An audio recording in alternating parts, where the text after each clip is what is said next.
Welcome back to another edition of the Official Visit podcast, where I, Andrew Greif, alongside Tyson Alger of the Oregonian, discuss all things Oregon Ducks football. And this is our second podcast of the week, our mailbag issue. Yeah, I feel like it's a mailbag time. And we're going to do this every week. As the week ends, we want to hear your questions. Write us on Twitter, email, all those fancy, newfangled ways of getting in touch with us. Even just mail us. I don't check LinkedIn. That'd be kind of cool. But I guess you could message me on LinkedIn. Do you get LinkedIn? I don't quite understand it. I mean, yeah. I don't want to climb the corporate ladder through social media. Either. But there's people who post on there like Facebook almost, and I don't understand that. That's our own question. We should ask people from LinkedIn. But why people do that. But thankfully we like our jobs, and hopefully we don't need to be looking at LinkedIn anytime soon. So yeah. But you know what people are looking at is Ducks football. Oh, really? And with the season only a couple weeks away now, September 5th, Eastern Washington is the season opener. We have reached the midway point of camp, by the way. And there are more questions than ever. Oh, I like what you're doing here. Now that Vernon Adams is in camp. Oh, I thought you were going to say, and we're here to answer them. No, okay. Okay. Well, we are here to answer them, and a few of them do pertain to Vernon Adams, and some others do not. So let's, I guess, start with you, Tyson. You've gotten some answers, some questions, I should say, this week. What's the first one you have? The first one I have, and I don't have the name on the guy who sent it to me, so sorry. I know everyone likes to hear their name called on the Official Visit podcast. I actually got a guy email me last week saying he really did enjoy hearing this question. Was it Ed in Wichita? No, it wasn't. Okay. It was Fry. Okay. Mr. Fry. If you're listening, we loved your feedback. Is he like your third grade teacher at some point at Coos Bay? No. Okay. Anyways, so one question I got is, do you think that Lockie likes Adams, or do these two guys need to get along? That sort of thing. Here's the thing: if Lockie doesn't like Adams, which he probably barely knows the guy at this point, we're not gonna. I mean, they're not gonna come out and tell. The best thing Lockie has done in this quarterback battle is basically the way he's approached it through the media, through all the requests he's gotten. I mean, he's basically the face of this quarterback battle because they won't let Adams come out and talk. And Lockie's basically said the right things of, hey, we want a competition. We want whoever's going to best help the team, whether that's me, whether it's Vernon, doesn't matter. I'm going to fight like heck. Would I personally believe that Lockie doesn't necessarily want to go out and be like best friends with the guy? I mean, sure, why not? I could believe that. Yeah, I could totally believe that. I mean, who wants to be best friends with their competition right now? Could they be friends later on? Sure, who knows? But I don't think that's really pertinent to this team if these two guys are best of friends. Yeah, I remember Jeff Lockie in February told kind of a canary in the coal mine to me story anyway, where he said when he was a junior in high school, he was about to get the job, the starting quarterback job that he'd been waiting for. He'd been back up for a couple of seasons. And a kid came in, this big star left to go to Stanford, Brent Nottingham. He thought the job was his. And then all of a sudden, this really good transfer from a different school came to their school district, moved in, and was about ready to swoop in and get the job. Mm-hmm. Lockie beat him out. Goes on, obviously, to get recruited by Oregon, a pretty good place if you want to go play football. And, he had his happy ending. And he didn't say in that he didn't like the kid, but he said that it was kind of told to me as he had an edge about him, that I'm going to do everything I can to beat whoever's in front of me, mm-hmm. even if he's the presumed better talent or the more upside. And that was kind of the edge that I noticed in Jeff all spring. He would never come out and say anything, even if he did feel that way, that he didn't like a guy. But he just let people know that he's going to be here to compete until he's told you're no longer the starter, which I think is a pretty good trait to have in a quarterback, regardless of how he feels about the guy. And that's one of the things I think everyone's noticed the biggest change in his attitude from last year to this year's. Mm-hmm. I mean, last year you're the guy backing up Marcus. You're not going to be expected unless injury or whatever to go out and do something. It's kind of almost like a happy-go-lucky role, whereas he's really flipped the switch this year to say like, hey, I'm a leader of this team. I'm basically everything but the starting quarterback at this point, which a lot of people, every time we write a story and we talk about this battle, I mean, I think about 3/4 of the comments are saying, like, why are you guys still saying this is a battle? Vernon Adams is going to win this thing. Well, the coaches haven't told us who have won this thing yet, so I think that's why we keep saying it's a battle, because, hey, no one's seen what's behind the ropes. Yeah. All right. Do you have any other questions? Moving on. Yeah, I got one from an emailer named Tim Hill asking whether Vernon Adams must take classes, essentially, or show up for classes in fall term. Obviously, he's enrolled in a master's program. Presumably, he could just show up and leave and play, the season and not really do a whole lot of schoolwork, a.k.a. what the legendary stories of Chad Johnson are from Oregon State when he transferred in. Apparently didn't attend class, skipped out for the NFL draft, and was on his merry way. And it came out later that he was barely on campus at Oregon State. There are mechanics in place that force schools to make sure that players are meeting sufficient academic guidelines now. So, the fall trimester ends at Oregon in early December. No one's playing a bowl game until at least 2 weeks later. There's plenty of time for the academic people to come in and double check. Otherwise, you see it all the time, not so much at Oregon, but guys can play in the season and then bowl game, they're out. Yeah.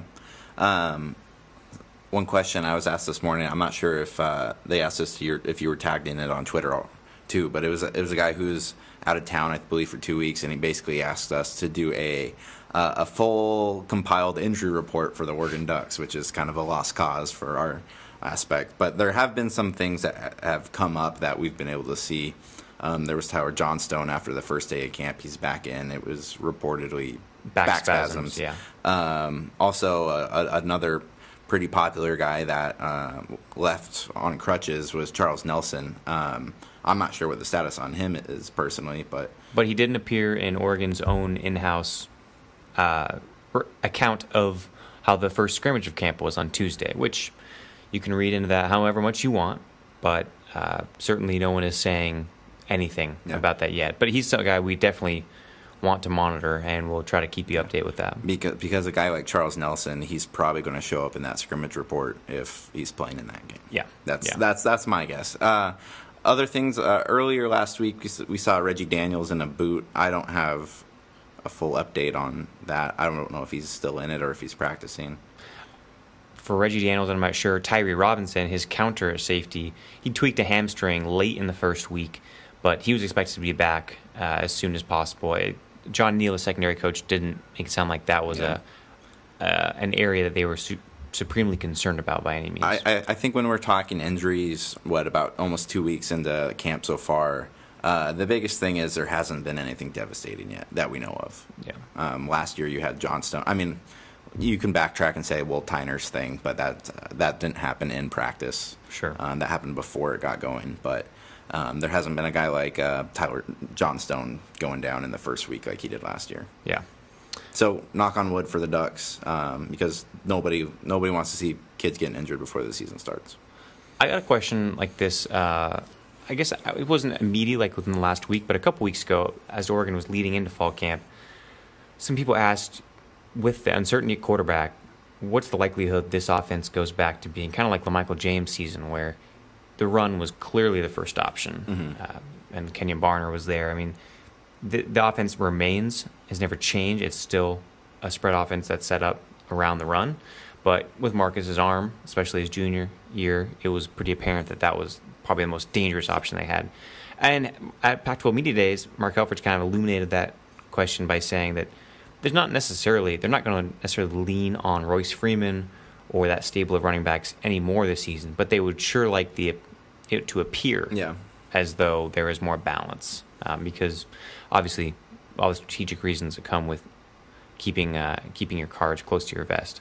But I thought that was interesting that even though they have a pair of quarterbacks, the front runners, Jeff Locke and Vernon Adams, who we haven't seen at this level, it wasn't necessarily a vote of, I guess, it wasn't a sign that Oregon is clearly just going to put the ball in the running back's hands 30 times a game and say, you got to take us there. Sounds like they're still going to open up the passing game.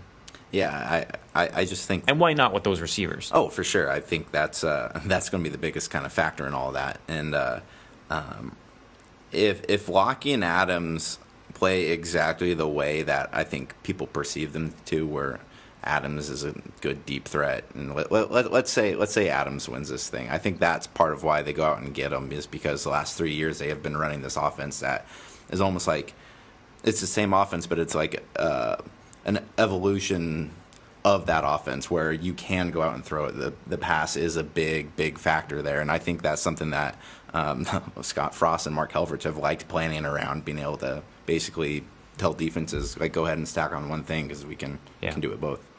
I would say the most consistent question we keep getting is who's going to start the first game. And I still think it's Jeff Locke. And I think that even if Adams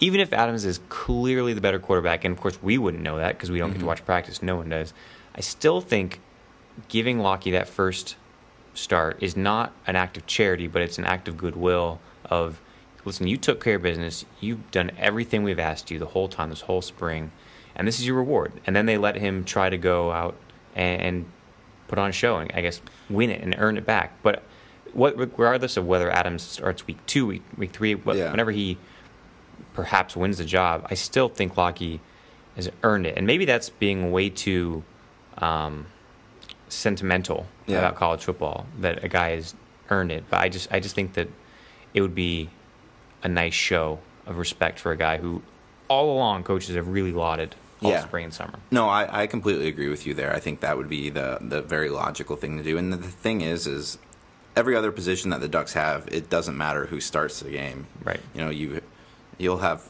all last season you had Royce Freeman and Thomas Tyner interchanging when Tyner was healthy. And if you're on the defensive line, you're going to have 4 or 5 guys rotate through there. It doesn't matter who starts, but I mean, at quarterback, people care about who's going to be the first guy out there. And the question I was going to have for you is, I feel like we both have a pretty good rapport with Locke, and I wouldn't ever say that we know any of these guys well. It's just we just have a tiny little window into a little portion of their life. But do you think Locke would be the type of guy that would like that, like knowing that? Let's say if he thinks that he's losing the competition, but they still give him the start, kind of as a, you know, like you said, like a respect thing. Do you think he would want that? That's a good question. I don't. That's a crystal ball. It's hazy if I look into it. I don't know. My impression all along from all the players is that Jeff has been a supremely well-respected teammate. Yeah. So is the right thing in that role to maybe not accept it and to kind of move on, or is it to take it and say, yeah, I'm going to fight for it? I don't know. I really don't know.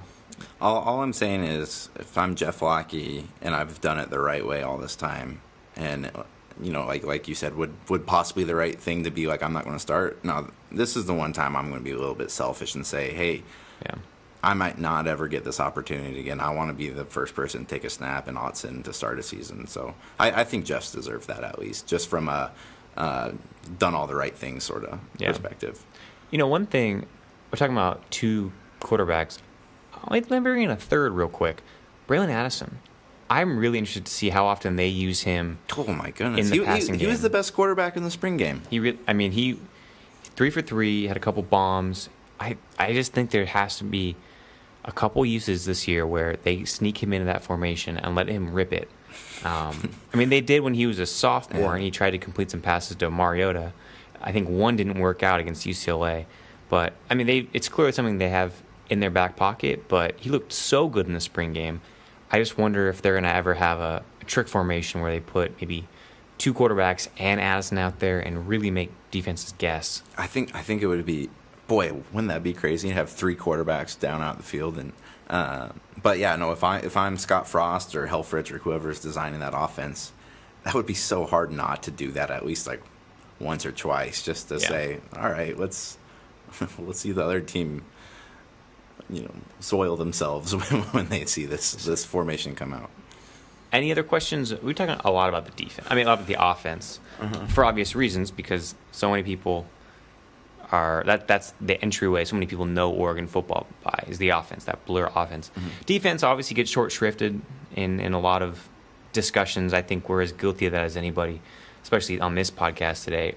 Defense wise, what's your biggest question about the established units, the defensive line and the linebackers? Obviously, the secondary is the one that has a ton of questions. Do you have anything that you want to ask the guys who should be returners in defensive line and the linebackers? I'd like to know, and this is just based off a story I wrote yesterday, but Jonah Moy is finally in camp now. He's the last out of all the recruits to get in there. I want to know where he fits in, because the Ducks, not that the Ducks are necessarily full-on established at outside linebacker, but there are a lot of names in there that are primed to be in that rotation and competing for the starting position. And if you look at Moy's tape, I mean, he was a pretty darn good-looking guy on tape, and whether that translates here or not. But I would just like to ask them, you got basically 5-6 guys lined up in there. I mean, how do they go on tackling this in practice? How do they? I mean, good pun. Yeah, see, that's why I get paid the average bucks. Anyways, so yeah, no, I just think they have a logjam there, and I'm very intrigued by that, and I know that's something that we haven't written a ton about the linebackers yet this camp, and I know you're going to be getting to that soon. Yeah, I want to know. So on the defensive line, there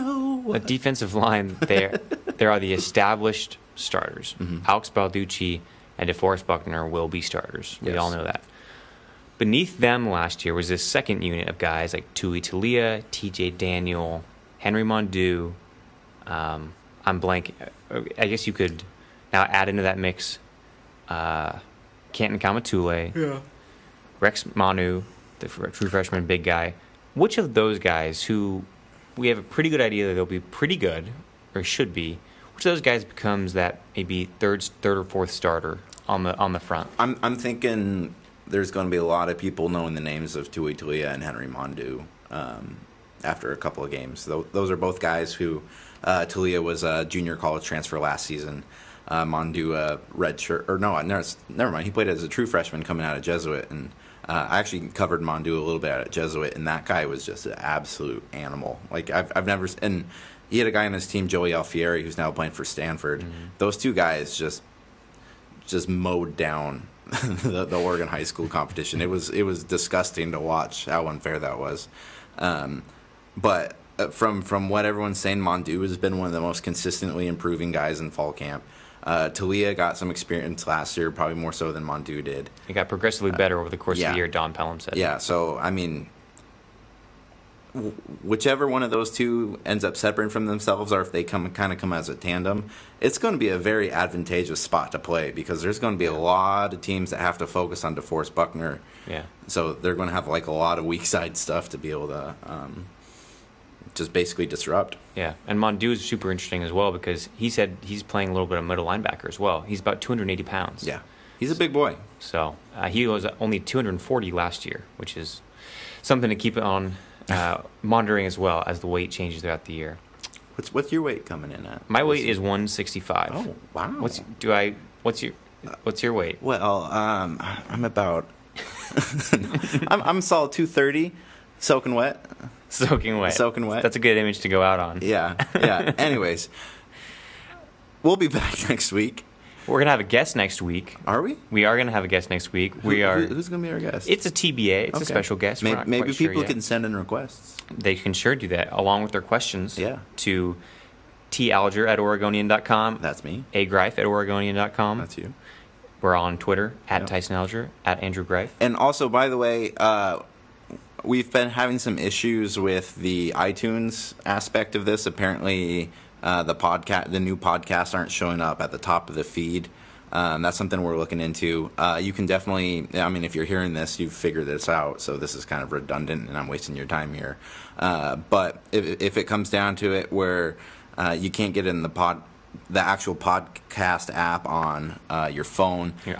On your iPhone. You can either download, and this means you would really have to love us to do this, you can either download a different podcast app or just wait till we get this thing fixed. And I'm sorry about that. I'm the tech guy here who's not really doing a good job at that part. So we'll always have it posted at OregonLive.com/ducks with the rest of our content as well. Back next week on the official visit.